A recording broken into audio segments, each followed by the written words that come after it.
fell swoop, and we could at least have one go-to lender to start with. Yeah.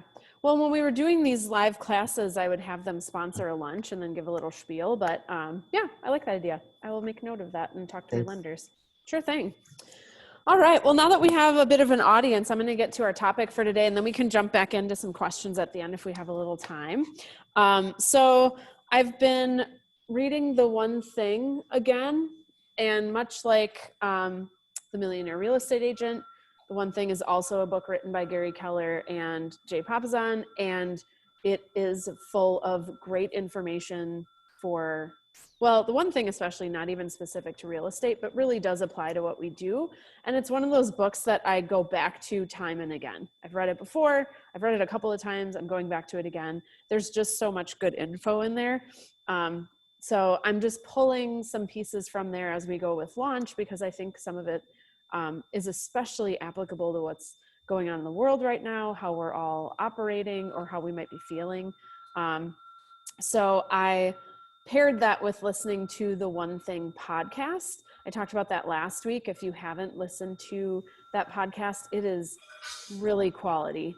The Jeff Woods, who hosts it, is a bit intense. He gets really into it, but it's great. It's really excellent content, and it really applies to the book. So if sitting down and reading a book is not your jam, listening to the podcast or listening to the audiobook or using the website are really nice ways to pair that together and really apply it.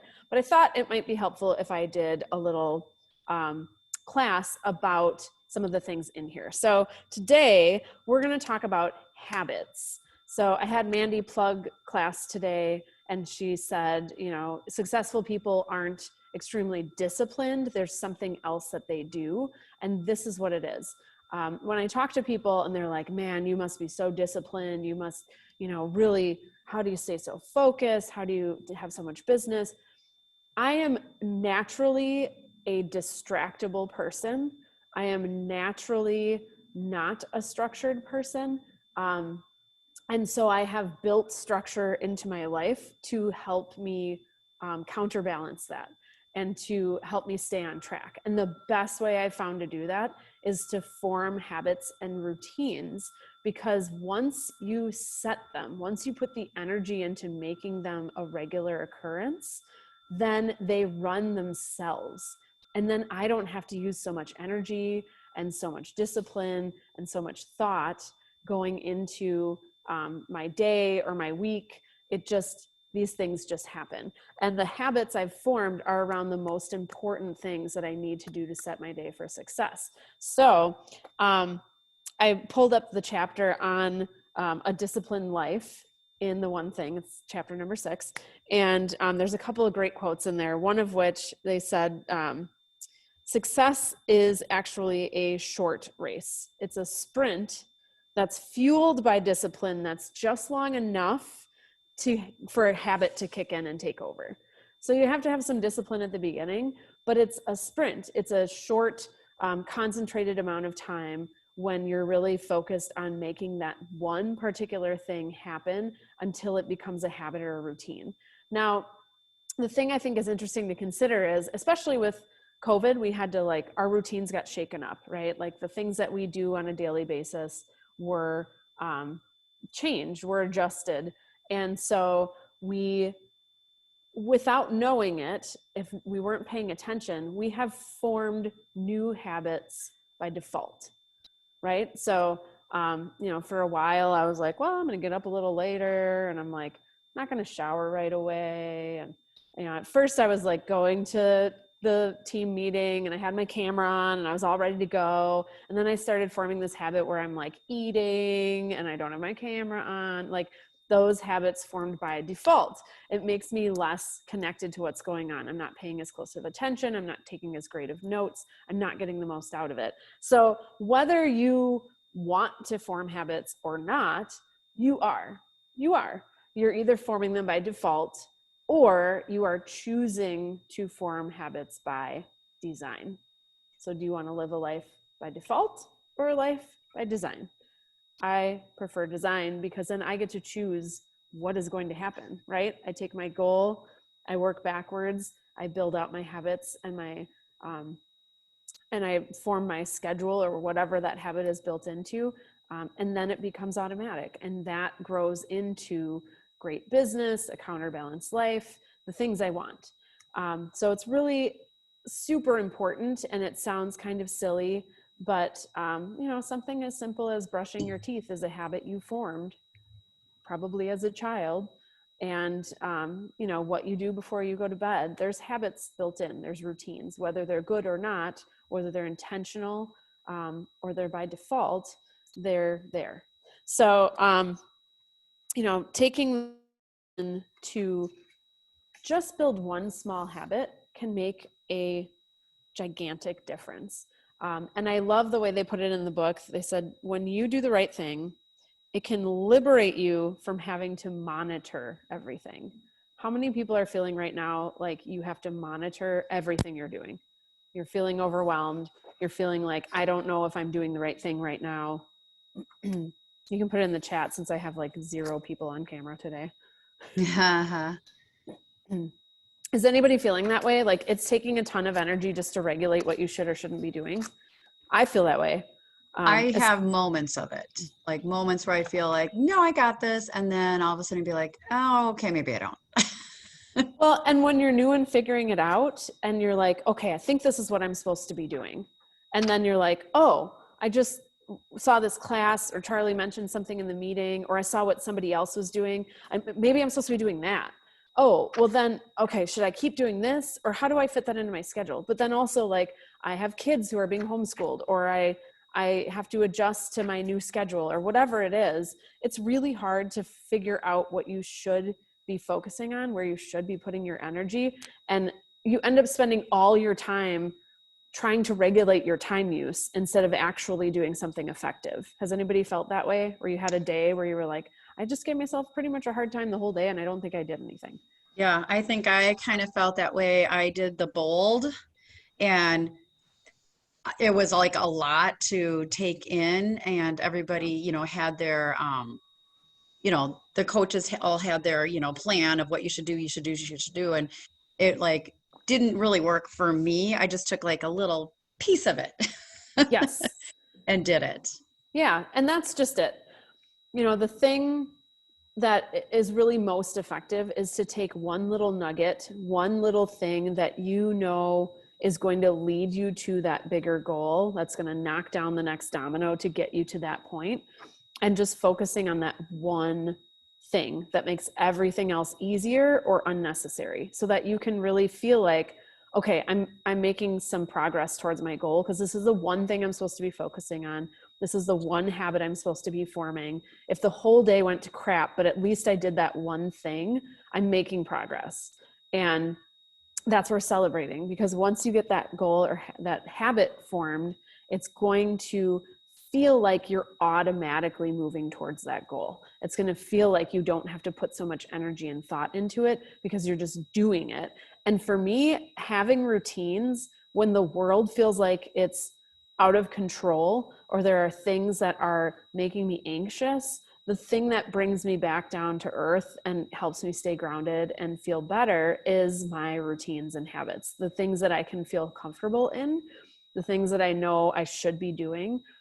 Just going back to that is that comfort zone that I feel like we all need more than ever right now, because of so much going on and so many distractions. So it's not to say that you should get comfortable and not challenge yourself, but I think having those habits that get you to your goals allow you the freedom to focus on what's important. So how do you do that? So does anybody know how many days it takes to form a habit? 66 days. It's true. So they did some studies to see how long it took people to really form a habit, and it ranged anywhere from 16 to 254 days. But the average for most people was 66 days. And if you go on the One Thing website, or if you look at other Keller Williams things that are out there, you'll come across that like 66-day challenge, or 66 days to form a habit. And it's pretty great, because it's not even a whole quarter. Like you could theoretically give yourself a week to figure out what your habit is that you're going to build out, and simplify it to its most easy form, and then plot it into your week or plot it into your day, and then do that for 66 days. And it sounds silly, and I know, like, me coming from the education world, this is something that I find really helpful, but I think it's good for a lot of people just to have that little bit of encouragement every day, is to like make a chart. If you have a planner, some of the planners have like a habit tracker in them, and I'm happy to give suggestions for that too. The One Thing has a planner. I love Full Focus Planner. Passion Planner is a good one, but there are charts in there where it's just like little circles, and you just fill them in every day when you do your habit. And then you can see how long you've gotten through that streak of 66 days. And if you miss one, keep going, just keep going and get back on track, because you will find that the further in you get, the easier it is to keep doing that thing, whatever it is. So if it's first thing in the morning, I look at the hot sheet and I reach out to anybody I've talked to who might be interested in any of the houses on there.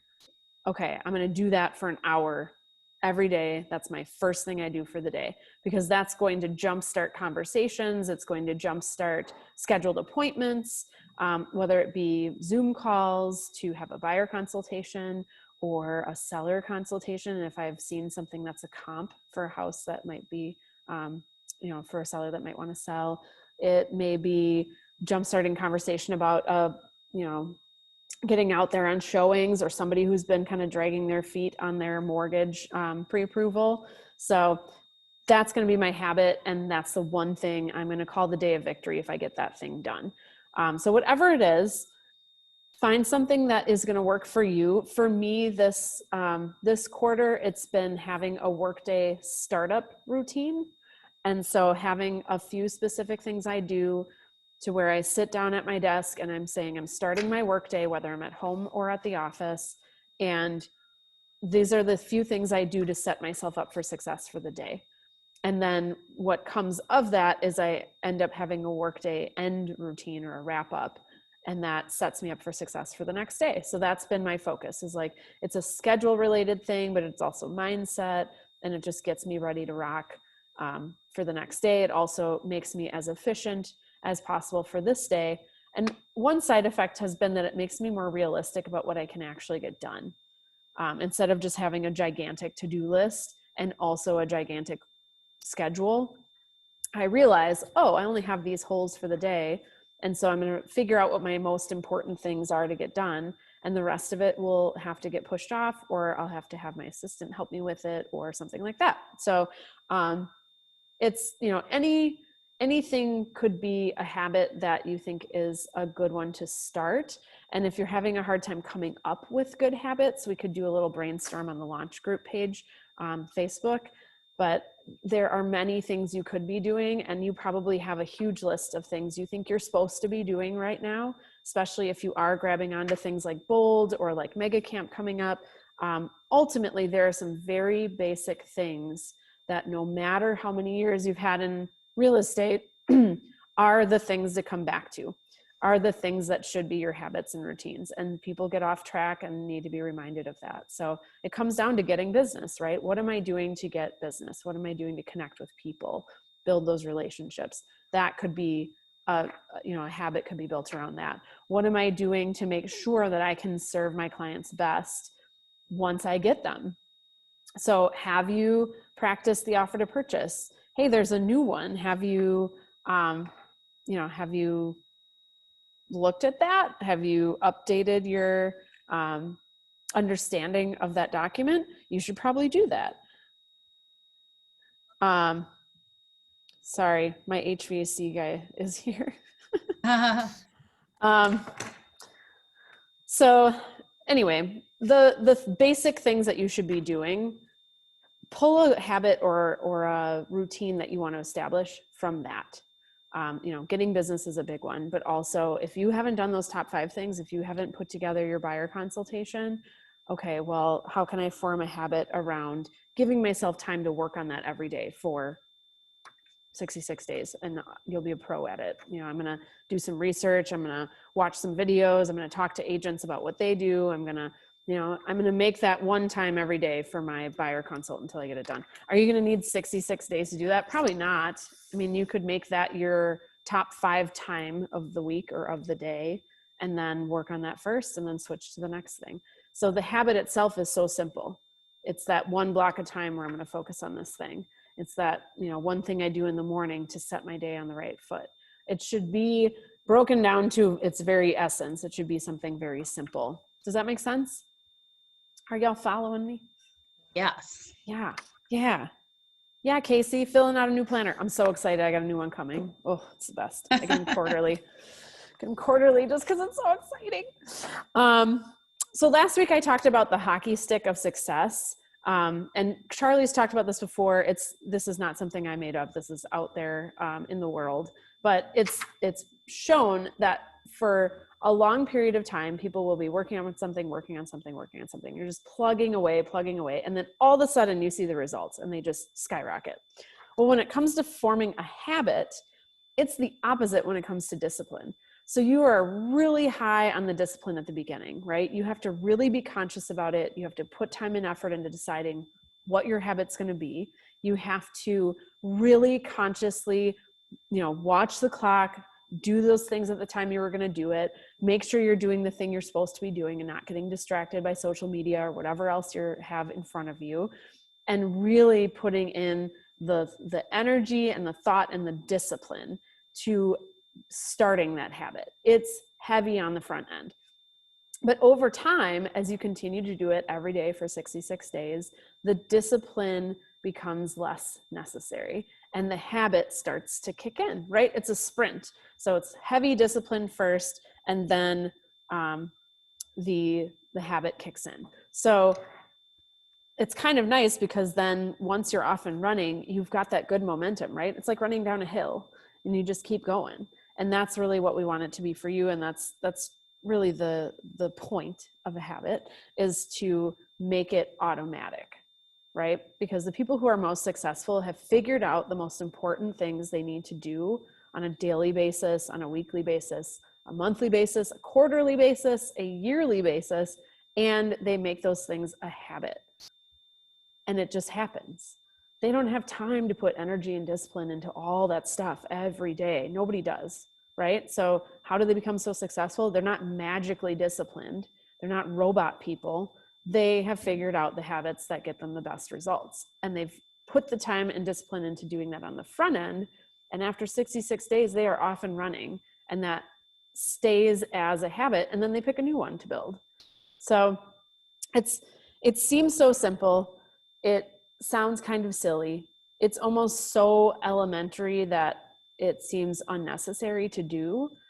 I'm an adult. I can just make myself do that thing. No, man, just make it a habit. Give yourself a little room to breathe so you can focus on other stuff. Have the freedom to not feel like you have to be doing 25 things in a day. Just do your most important things and make those things a habit.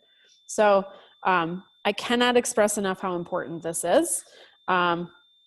And it is definitely something that I do on a quarterly basis. I'm picking a new habit to build, or if I've done so successfully after a couple of months, then I may do like a mini habit that I start, or something I start out that'll continue into the next quarter. I have definitely fallen off of my habits and routines. So there are times I need to have like a reboot, a revisit, maybe a 15-day regulated time frame where I'm making sure I'm doing that habit to just get me back on track. So you can't totally set it and forget it, especially when the world shifts whatever you're doing, right? So like COVID hit and maybe people were going to the gym every day and then they dropped their kid off at school. Well, like none of that was happening. And to some extent might still not be happening. So people have had to adjust. So it's not like you're going to set this habit forever and ever. You may have to tweak it a little bit. You might have to shift it. So it's good to give yourself that opportunity. I like to do that quarterly. Just check back and see, like, am I finding success with this still? Is this still getting me the results that I'm looking for? Does this still fit within the way my life is now? All those things are important questions to ask and give yourself that thinking time for. So, yeah, it's definitely worth doing. it very much can be something you can auto set and not have to worry too much about, but it's not a bad idea to just check in on those things once in a while. And if it's helpful, just make yourself a little chart and literally cross off an X every day you do that thing, or fill in a little circle on your planner, get some cute pens, make it exciting, you know, like do something to make it a celebration that you're making progress on that, and you're decreasing the amount of discipline and energy that goes into it, and it's getting closer to that like autopilot level, which is magic. It's magic, you guys. I can't do all the things I do at the same time every day. No, number one, without help. Thank God for my assistant Liz, but you know, whatever leverage opportunities you have to work with other people, but also without those habits or those things that I've set on autopilot. You know, like how would I get out the door in the morning on time if I didn't have those habits? So it's super important. You know, those people who have the right habits do better than others because they're doing the most important things regularly. It just makes everything else easier, right? So it took me a long time to figure out what they meant by that. The one thing you could do to make everything else easier or unnecessary. I was like, what do you mean? Everything's necessary. Everything's important. This makes no sense.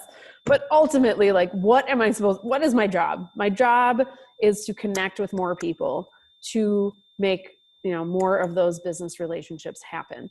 Everything else I do need to set up as a project. You know, I had to first make sure I knew the offer to purchase well. I've made it a project for myself to make sure this week that I've reviewed the offer to purchase document again, because it's the new document we're using now. So there's a little bit of difference in there. I don't want to tell people the wrong thing. You know, so some of those things I have built out as projects or things I need to check in on, or things to make sure I still feel comfortable with. But the most important stuff I should be doing regularly. Consistency and momentum are key, absolutely key to success in this business and many other businesses, right? Just regularly doing that stuff. And if you've heard Charlie say before, it's something Gary Keller says, success is boring. It's repetitive. You're doing the same things over and over again. So at least if you can set those things on autopilot, you can also have the energy and the discipline and focus to work on some projects that can be more exciting, or some, you know, varied excitement within your day, some different things that you can find progress on. But ultimately, those habits are what's getting you closer to those goals. You know, at the end of this month, at the end of August, I was like, oh my God, that was a crazy month. It was awesome. But I'm worried that I got distracted by what was going on, and I might not have enough coming up for the rest of the year. And then I looked at my little frame with Post-its on it. If you've peeked in my office, you've seen it. And that's my people board. It's my pipeline. And I have a ton of new people coming in because I've been doing some regular habits to keep those connections and to reach out to my past clients and whatever that is for you. But that, you know, making those connections has been one of my number one things. And I'm seeing the results of that, but it's set on autopilot. So it doesn't feel like I'm doing it, to the point where I was worried I wasn't doing what I was supposed to. And then it's, oh yeah, that's right. I'm doing this thing every week where I'm reaching out to people, and oh my gosh, it's totally paying off. So it can really, really help you through some like bumpy times, or some times when you get under contract with like more than one person and it's a lot to navigate all at once. And you're like, oh no, I'm stuck working in my business instead of on my business. And now when this is done, I'm not going to have any business. Well, if you're forming those good habits to keep people connecting, keep business flowing, then while you're working on that other stuff, those things are still happening because you've formed those habits. Does that sound doable? Yes. Awesome. Thank you, Bethany, for being the only voice on this call. and Alex. So ultimately, here's the deal. You do not have to be a disciplined person to be successful. You have to find some discipline early on in your habit forming process. And it's absolutely worth taking the uninterrupted thinking time to determine what your habits should be. And it's good to like do a big brainstorm of all the things you think are the most important things you should be doing, and then pick the top 3 and then narrow it down to 1. and break that down into like the most simple form. What do I need to do on a daily basis? What do I need to do every morning, whatever it is, and then do it for 66 days. And after you get through the first like 15 or so, that discipline significantly declines because the habit and the automatic nature of it starts to pick up. Build one habit at a time. Do not try to do more than one. You will find that to be very difficult, frustrating. You won't get anywhere. It's too distracting. It's like multitasking, which is a myth. So just pick one. Pick something that's really going to get you some results. Maybe it's something you're excited about, you're motivated to do, that's really specific to your goals for the rest of the year, and make one habit promise to yourself. Just one. Once you get going with that one, you can add more habits. Success is not instant. It's not simultaneous, right? It's sequential. So pick a habit, build it, keep that going. Pick another habit, build it, keep that going. Successful people don't just like blow up overnight. It looks like they did, but you don't see all the work that went into that prior to that, right? Like all the paddling under the water of the duck, or like the rest of the giant glacier that's under the water level. You know, you don't necessarily see that and you think, oh my God, they just blew up out of nowhere. Well, no, they've been doing all this stuff this whole time. So newer agents who've come out of the launch program who seem to have just come out of nowhere, no, man, they've been doing stuff since they started. From day one, they've been absorbing the information, building good habits, figuring out their most important activities, and really doubling down on those. That's why they have found success. But to us, it looks like they just popped up out of nowhere. Well, it's not true. It's sequential. You have to build on things.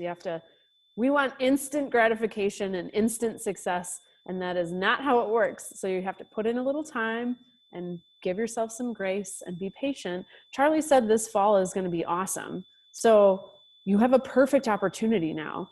Build those habits, get some good momentum going into the beginning of next year. What better gift? Because first quarter is so hard. It's usually so hard to start first quarter when everything has kind of died off at the end of the year. But if we're going to have a rockin' fall, like, take advantage. Give yourself a good situation to blow into 2021 with. And don't forget to give each habit some time. It really, 66 days sounds like forever, but it really does make a difference if you are continuously sticking to that habit. You know, you fall off for one day, we're human. Get back on. Keep going. Stick to that 66 days until it really feels automatic. And then give yourself a moment to celebrate, and then pick your next habit. You know, it's going to take a little time, and it really needs to be solidly established. If you spend, 20 days and you're like, man, I'm good, I'm going to do something else, and then it falls apart, well, you just wasted 20 days. So give yourself the amount of time needed to really get that set. Questions? Anybody? Chat? Voice? Are you out there? What was your first habit that you added when you started? Oh, that's a good question, Casey. I don't know if this is 100% true, but as far as my memory serves me, one of the first habits I built was I had a weekly accountability check-in. And I did this with my manager at the time. I was at a different brokerage, but I knew that I needed accountability because I do get so distracted and caught up in lots of things. So having somebody I had to check in with to say, okay, here's the thing I said I was going to do last week. Here's my progress on it.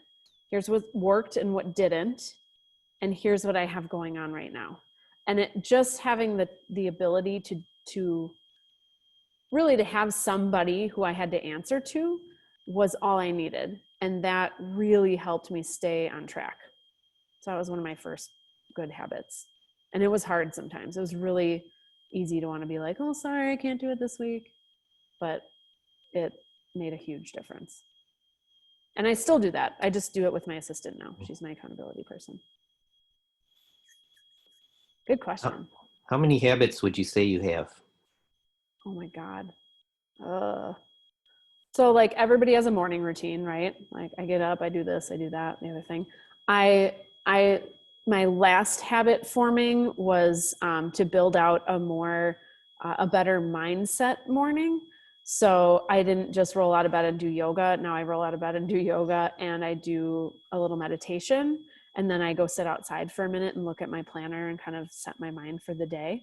And that's made a big difference. I have an evening wrap up. I'm not always great about it, but that's one of my habits I've had to adjust, especially since we just moved into a different place. So like just the physical, what I do where has been all blown up. I have habits around what I do when I'm driving, what I do when I get to an appointment, what I do in preparation for an appointment, what I do when I'm in the office. The habits and routines easily become systems. Mhm. And so the habits that I was forming for myself when I was a solo agent without an assistant have turned into the systems that Liz and I use now.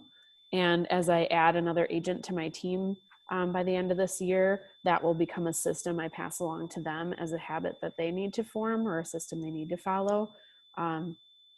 So I have a lot of them because, like I said, I'm easily distracted.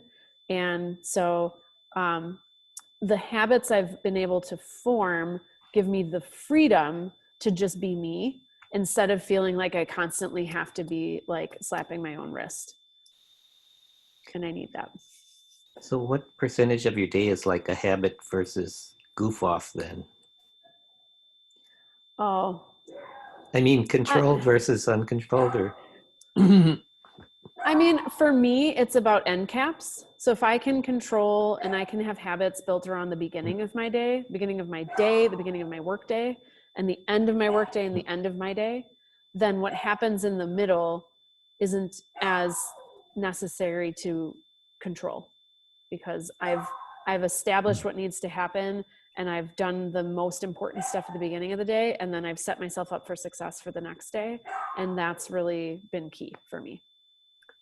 so do you truncate the end of your day and that's like the end of your work day and then the rest is your time, or is it more end of the day is just before you go to bed and that's the end of the day? I have what I should be doing. My end of the workday routine is not established as a habit yet. And Okay. it's one of the things I've had a hard time with, especially in this business, right? Like it's hard to be like, I'm not available. My workday has ended, even though everybody else gets an end to their workday. Mhm. So I'm still working on establishing that routine, but the intention is to have my workday be over so that I am free to breathe and reset and refill my cup. And then I have an end of the day routine, which helps me to Mhm. wind down so I can actually rest. Okay, thanks. You're welcome. Ashley Wells, yes, the person to set up accountability meetings with is me. So I'm the accountability coach. So you can text me to set up a time. It's about a 20-minute call, so it's very efficient. But text me, say your name, say when you want to meet. Usually giving me a week's notice is best. And we'll set a 20-minute time period, typically in the afternoon, if that works with your schedule. I am off on Sundays and I take a half day off on Mondays. So outside of that, we can figure out a time. But if you want to do it weekly, great, because nobody takes advantage of this opportunity, which blows my mind, but it's what happened when I started my accountability routine, is that no one else took advantage of it. So yeah, you can set up a time. We can try to have a standing time, but it may have to adjust. Otherwise, we can set up an initial call, and it's a very efficient check-in as to what you should be doing, what your goal is, your steps towards that goal, what worked, what didn't, and what are you going to do next week. And you can all set that up with me. Awesome. Anybody else with questions So I or don't have a application question, experiences? but I listened to this podcast all about setting habits and how to do it. And I can't think of the name of the author right now, but another tip would be is like, for example, one of his goals was to work out. So he started by just saying, I'm going to do push-ups. He didn't say how many. He just said, I'm going to do push-ups. But the key is to tagging it onto a habit you already have. So Yes. he just did it like, I'm going to do push-ups before I get into the shower. He showers every morning, then it kind of like automatically sets yourself time. So kind of try to link your habits one on top of each other, and maybe that's why you've been able to add so many in. I think that sounds like Tiny Habits that Yes. was Yep. actually featured on the One Thing. Yeah. Perfect. Good. Yeah, that's a great point, Casey. I'm glad you mentioned that because I forgot that in my notes, but totally true. Tying something to something you already do. So like when I brush my teeth, I do my affirmations in my head because I brush my teeth every day in the morning and at night. And otherwise my brain wanders into, weird places. And so doing my affirmations while I'm brushing my teeth is a great link. That's a really good point, and I highly recommend it. Anyone else with tips or things you've tried or heard?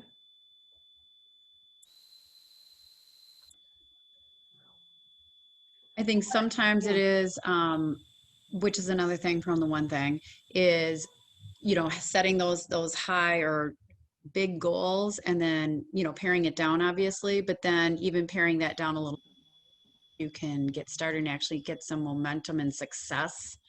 Yes. And that just keeps you pushing through. Yeah, well, and that's why having somebody that you can be accountable to is not necessarily going to somebody and being like, I messed up, here's what I did wrong this week, but having somebody to celebrate with too. And that can be somebody else in the launch program. It doesn't have to be me necessarily.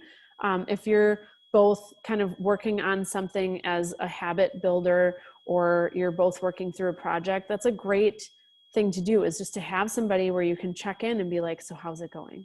How are you feeling about this? I'm finding this works. I'm finding this doesn't work. Here's where I got stuck. Have you gotten stuck there? And then celebrating every little step. That first little step is so hard to take, but if you just keep putting your foot one in front of the other, you're going to make progress forward. And having somebody to celebrate that with, I think, is really important, because it feels silly, but if you're both kind of in the same situation, then you both understand how big of a deal it is. And like I said, success is sequential. So even those little bits of progress are going to lead you to something much bigger. And if you picture that hockey stick, or you picture kind of the steps of success, you're gonna, feel like you're not getting anywhere, but you're just plugging away, and then you see some results. You're gonna feel like you're not getting anywhere, and then you're gonna see some good results. That's just how it works. So yeah, getting some momentum from feeling good about it, celebrating, super important. I think the other big thing is actually reaching out and asking for help. Yes. Well, and one thing I found is, first of all, we have an amazing group of people that are resources within our office. I mean, there's 200 agents, plus our other offices. We have some awesome, awesome people who are happy to be a resource. So that's worth doing, definitely. I also, whenever I'm feeling kind of lost, I put on a podcast. So, you can find podcasts for anything now. When I started, I desperately wanted a great real estate podcast, and there was nothing for like 3 years. And now there's a ton. So if you're feeling a little lost, or if you're like, I really want to form this habit, but I don't even know where to start, or I kind of forgot how I'm supposed to set this up, it's a great reminder. I listen to a lot of these shows multiple times, because every time I go back to them, I'm in a different point in my life, my career. I'm approaching it from a different angle. I'm forming a different habit. So listening to those podcasts can be another great resource if you're feeling a little stuck or you need some help. It might not necessarily be someone doing something for you. It may just be kind of getting some new perspective or new ideas. Or maybe it does mean you need to get somebody that can help you do some things. And maybe your habit is how you prepare everything so that Renee can help you with your, contract to close documents. There's so many things that you could do and build as a habit, and you're not by yourself. No successful person got there completely on their own. If you see a turtle on a fence post, he didn't climb up there himself, right? Somebody put him there. So we are all getting help from other people, from other resources, one way or the other, whether it looks like it or not.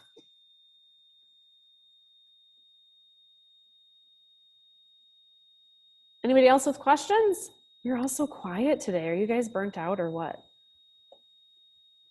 Is it the weather change? It's just like cozy weather and now we're all just chilling. Does feel good.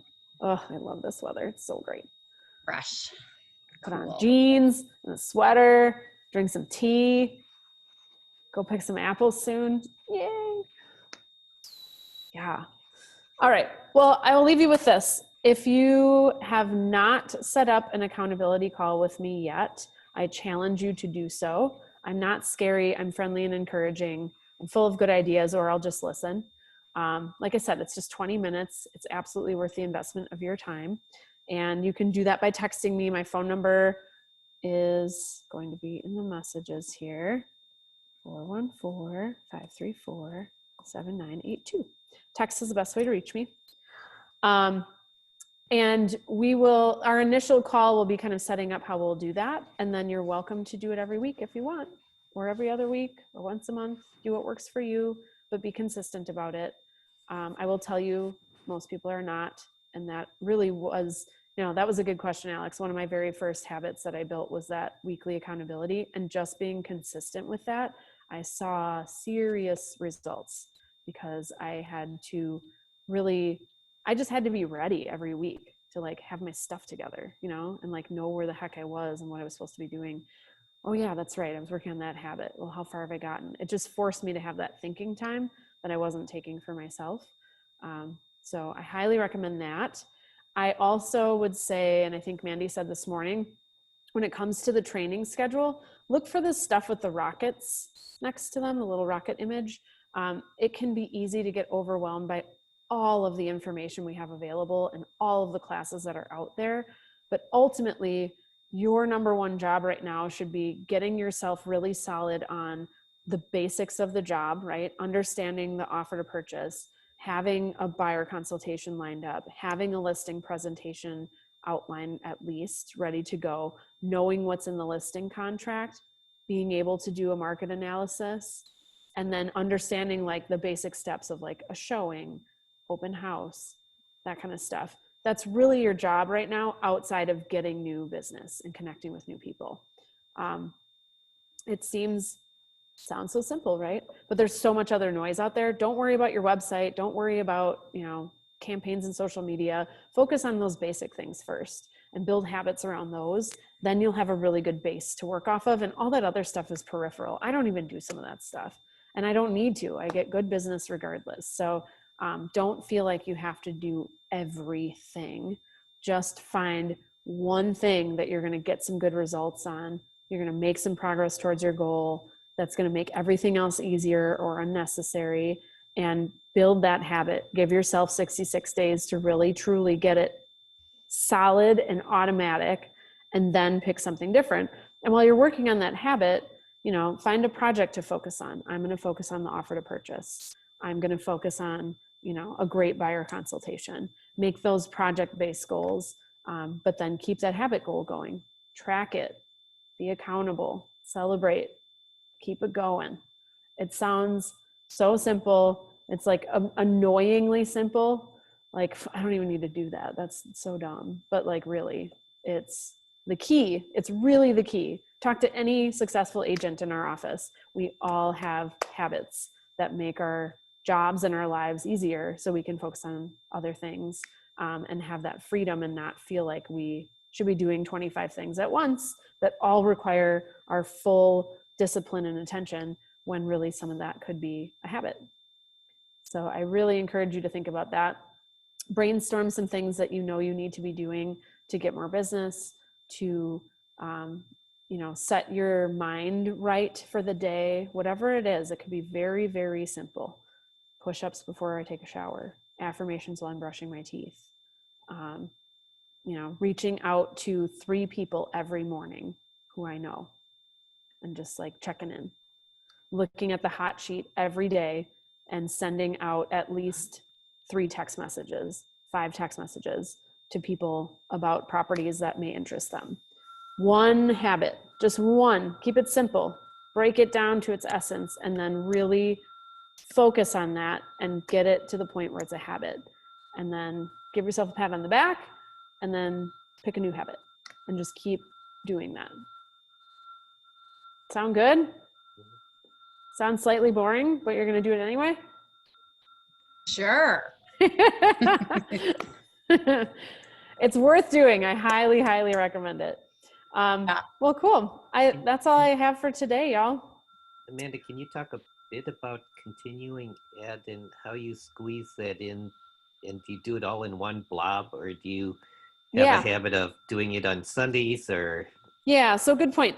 So this year, if you're not aware, you are required to do continuing education by December 14th. That is the only way you can renew your license and the only way you can do your job and make money legally. So you have to do it. So it's an every other year thing, and you can do it any period of time within that 2 years in between, but most people do it at the end. And what I usually do is it's a fourth quarter thing. So I often will try to do it in November and often do it in December. And I usually do it in chunks. I'll do like most of it within a 2-week period. Like I'll sit down and do as much as I can in one go. There are video classes through the WRA, and Kimmy put a link up for that. That'll come out in that email from Charlie from today's meeting. But I find that to be the easiest. I like the video classes. The quizzes are not, they're super common sense, guys. So watch the video because it's going to be important to you truly understanding contracts and how this all works. But the quizzes aren't that terribly hard. You could also, if you wanted to, like have a buddy and both watch them at the same time, or if you want to like sit outside and socially distance and watch them at the same time and kind of confer with each other. Is that what you think the answer is? I don't see a problem with that. I've done that before. But yeah, I like to do it like in one big chunk. I don't spread it out over time. I just a bunch of random questions. Do you have to take tests with them, or that's just for your own good? You have to take the tests to pass. Yeah. So you have to pass the classes and prove that you got through the class by passing the test. And then when you have all of them done, that's what you send in for your license renewal, or you get a certificate and you send it to Kimmy. And you can keep taking them until you pass, right? You don't just have a one and done. I think they're one and done, but I honestly have not had that happen before. The threshold's pretty low. All right. The percentage to pass is pretty low, and they truly are very common sense. And there's always at least 1 or 2 questions where they're like poorly worded, and so it's impossible to answer. Like, don't sweat it. You don't have to get 100%. Then they have a way you can buy a 6-pack. Is that worth buying? I usually go right through the WRA site, and I just get all of the ones that we're required to do. Yeah, I just do it all at once.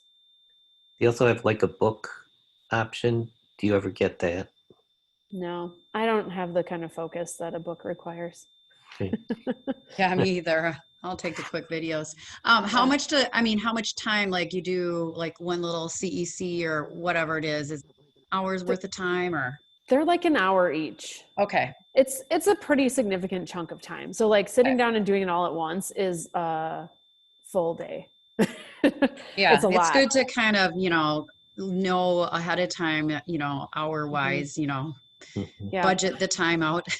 Yeah, I would highly recommend, especially if you've never done them before, go to the WRA today online and get the classes and just look at, because they tell you like how long they are and you see how many quizzes there are and stuff like that, and just get your calendar out and like plot it out. I'm doing, every Tuesday is going to be, or every Tuesday and Thursday are going to be my CE days, to just like make sure that you're not rushed at the end. Because if you don't get that in on time, you cannot practice real estate.